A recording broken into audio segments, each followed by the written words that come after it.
ഇത് നമ്മുടെ ചമ്രോട്ടം ജംഗ്ഷനിലുള്ള നമ്മുടെ സിറാജാക്കൻ്റെ കടയാണ് കേട്ടോ. അപ്പോൾ ഇതിന് തൊട്ട് പുറകിലാണ് നമ്മുടെ ചമ്രോട്ടം പാർക്ക്. നമുക്കത് ചമ്രോട്ടം പാർക്ക് വലിയ ആഡംബരമൊന്നും ഇല്ലെങ്കിലും നമുക്ക് കുട്ടികളൊന്നും കുറച്ച് സമയം ഒന്ന് ചിലവഴിക്കാൻ പറ്റിയൊരു സ്പോട്ടാണ് കേട്ടോ. അപ്പോൾ ഇവിടെ എത്തിയാൽ എന്തായാലും നമുക്കൊരു ചൊരഞ്ചേസ്, അതുപോലെ തന്നെ അവിൽ മിൽക്ക് ഉപ്പിലിട്ടത് എന്തായാലും നമ്മൾ ട്രൈ ചെയ്യുന്നതാണ്. അപ്പോൾ നമ്മുടെ സിറാജൊക്കെ നമുക്ക് സ്നേഹത്തോടെ നല്ല അവിൽ മിൽക്ക് സെറ്റാക്കിക്കൊണ്ടിരിക്കുക. അപ്പോൾ അവിൽ മിൽക്ക് ആകുമ്പോൾ ഇത്ര അധികമൊന്നും വേണ്ട, സിമ്പിളായിട്ട് തീരുമെന്ന് പറഞ്ഞുകൊണ്ടിരിക്കുകയുണ്ടോ.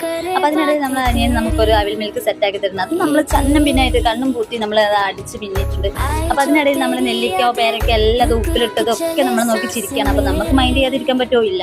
അപ്പോൾ അതിനിടയിൽ നന്ദും പോയിട്ട് ഒരു മാങ്ങ എടുക്കുന്നുണ്ട്. അതിനിടയിൽ ഞാനൊരു കിടിലായിട്ടൊന്ന് ടേസ്റ്റ് ചെയ്തു കേട്ടോ. ചൗച്ചോ എന്ന് പറയാം, അത് നമ്മുടെ ഓമക്കായ പപ്പായയുടെ ഒരു ടേസ്റ്റ് ആയിരുന്നു. അപ്പോൾ അവനൊരു കടി കടിച്ചത് കണ്ടില്ല, ഓ എൻ്റെ മോനെ സൂപ്പറാണ് കേട്ടോ. അപ്പോൾ അടുത്തും അതിനിടയിൽ പോയിട്ട് ഒന്ന് എത്തിയിട്ടുണ്ട് പിള്ളേരുടെ എന്തായാലും ആ അടിപൊളി സൂപ്പറായിട്ടുണ്ട് എന്നുള്ളതാണ് ആ മുഖത്ത് വരുന്ന ഭാവം. അപ്പം മിയക്കുട്ടിയാണെങ്കിലോ ഇതൊന്നും സഹിക്കാൻ വയ്യാതെ കണ്ടു നിന്നിട്ട് മടുത്തിട്ട് പോയിട്ട് ഒരു കോവയ്ക്ക നോക്കുകയാണ്. അപ്പോൾ കോവയ്ക്ക ചെറുതാണ് എടുത്തതെന്ന് തോന്നിയിട്ട് അടുത്തൊരു കോവയ്ക്ക വലുത്